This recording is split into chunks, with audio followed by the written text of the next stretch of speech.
ng utang na loob sa Duterte. Noong namatay si Ferdinand Marcos, ilang presidente ang dumaan, yang tatay nilang yawa na yan hindi malibing-libing. Ngayon, naging presidente si Rodrigo Roa Duterte, ipinalibing ang kupal na tatay mo, Marcos. Ipinalibing ang tatay mo. Ngayon napalibing ang tatay mo at ikaw ang naging presidente ng Pilipinas. Wala ka mang utang na loob.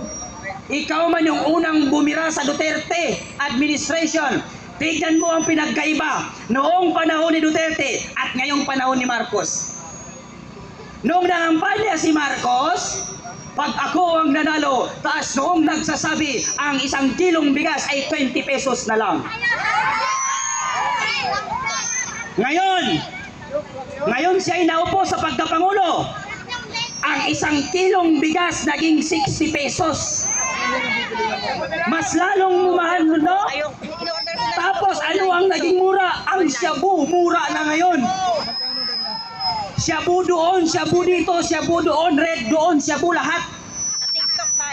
Bakit?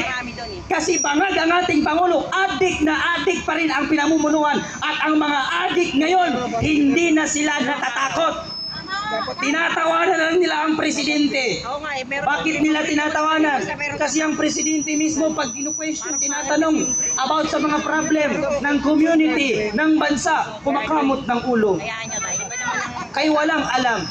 Mr. President, anong dapat nating gawin? Kasi sa Bicol namamatay ang mga tao, nilulubog ng baha, abay lumingon ang kupal.